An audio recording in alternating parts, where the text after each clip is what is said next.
What is up, everybody? Welcome to 5288 Decks. I'm Adam. We're here with you another review and pairing today. From the intro, you obviously can tell we've got a nautical theme for you today. Pairing the Joker and the Thief Seafarers deck. Such a cool design. I love this. Paired with the SeaBeast IPA from Mount Brewing Company, Mount Maunganui, New Zealand. One of my favorite IPAs, actually. They're just down the street from us here in New Zealand.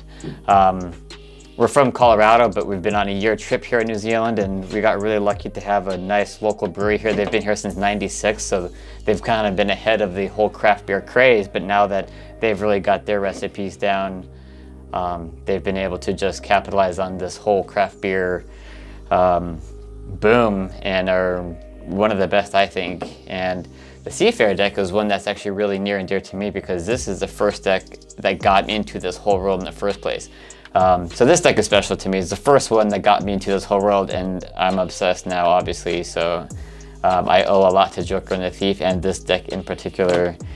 And again, the SeaBeast here, really easy drinking IPA. It's only 6% ABV, so almost considered like a session beer. Really pretty distinct, I think, piney and citrus notes as characteristic of any IPA, but this one's pretty mellow. It's not too bold, not overly hoppy like some can be. I know some people aren't huge hop fans. So I think this fits kind of a nice niche right in the middle. They're not super hoppy, really good, easy drinking, refreshing for a hot day by the beach. So let's crack this open and we'll get into this deck here. All right, so we'll start here with the tuck box, of course. Again, really beautiful design from Gustavo in Brazil. Really interesting use of rope kind of meandering all the way through the box, and one thing I really enjoy about this is that it really continues all the way through. Really seamless, consistent design. I think that really shows how much time and thought and effort they put into creating this. I love the cross swords here in the middle. You've got the two hands, the skeleton hands coming in from the sides, holding those two swords. You've got the skull here, the Seafarers banner, and then you kind of get a little bit of octopus tentacle on the sides here. Really cool. We'll see a little bit more of that later in the deck. Back design here, just awesome. Love those two octopuses in the middle here. You can tell it's almost a two-way design if it weren't for just that anchor there in the middle. You can see right up top here the little banner, Roman numerals for 2015. That is when Joker and the Thief started, again down in Cairns, Australia. Got the tuck seal at the top here.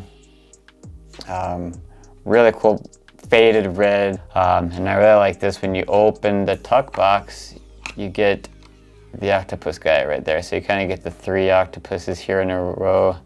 The sun guy here with the nautical star kind of behind it. Two little tuck flaps here. Joker and the Thief logo and sort of the all-seeing eye wrapped around with some rope. That's all I can say about the tuck box here. Beautiful, really love this box. And here we have that back design. Sort of, I would say, a medium-ish border here. You don't have any gaff cards with this deck, but you do get a couple ad cards. And I really like getting gaff cards, especially as someone kind of new to this world. I think it's just a really interesting, cool layer of creativity they throw in. I really like to see a cool gaff card. But what I will say with these ad cards, I do like the story that you get on the back of this one.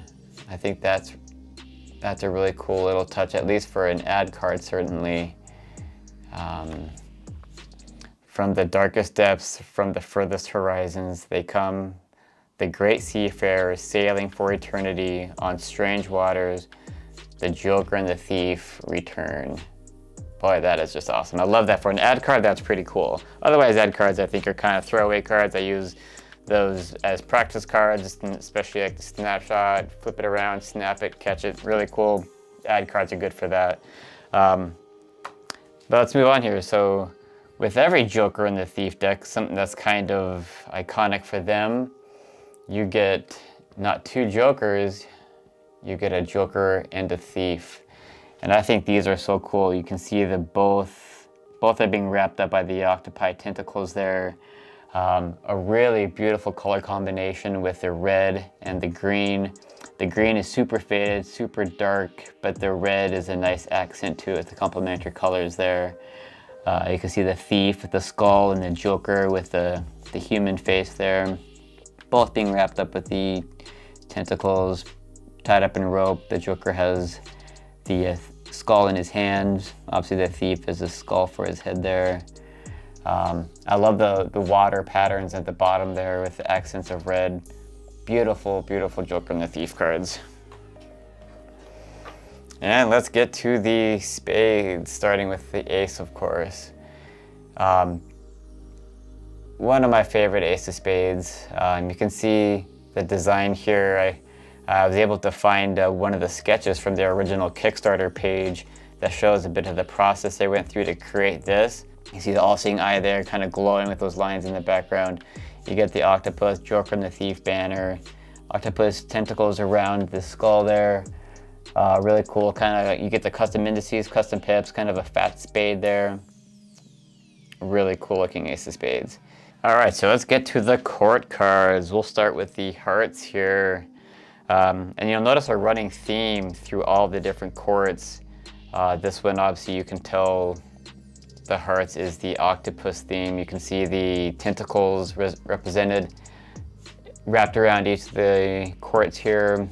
For the diamonds here, now we've transitioned to more of a rope theme. You can see these are all wrapped up in rope. Got the king, queen, jack. Moving over to the clubs, now we are with the snake theme. You can see you've got this snake kind of curling behind the king's head there.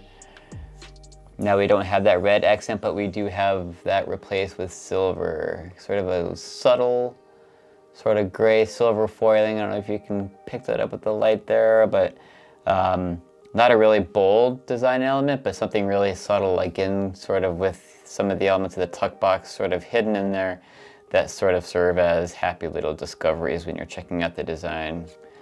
Got your king, your jack, and your queen.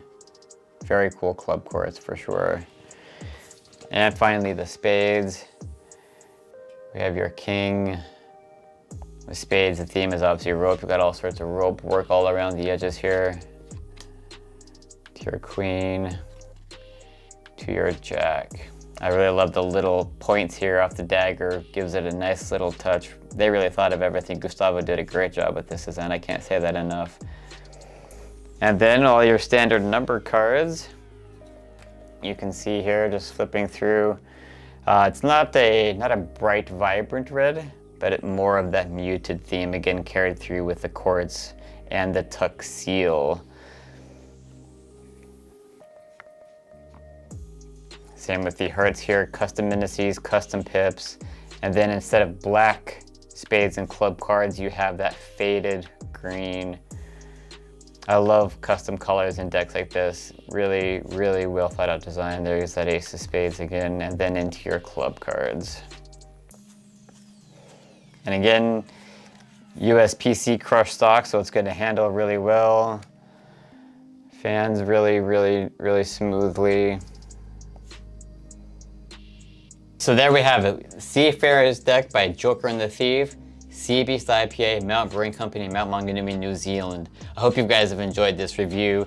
If you guys are watching this to get an idea if you want to buy this deck, I think David from Magic Orthodoxy said it well. Watch lots of reviews. There's a few really good deck reviewers out there on YouTube, especially.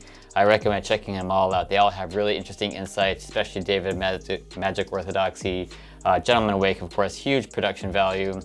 Really well scripted reviews. Those are really great. The card guy as well. Kier Golems, of course, really great reviewers. I say check them all out. Get a really good idea of the deck from several sources before you jump in and buy it. But with this deck from me, I don't think you can possibly go wrong. It's really great. Super great art deck. Obviously, the artwork on here from Gustavo is just really top notch. I can't recommend it highly enough for that, but of course it's USPCC crushed stock, so it handles really nice. So I think it's great for cardistry in terms of the handling. Maybe not the most cardistry-based back design here. Even be good for a poker night with the buddies at home, just for some gameplay.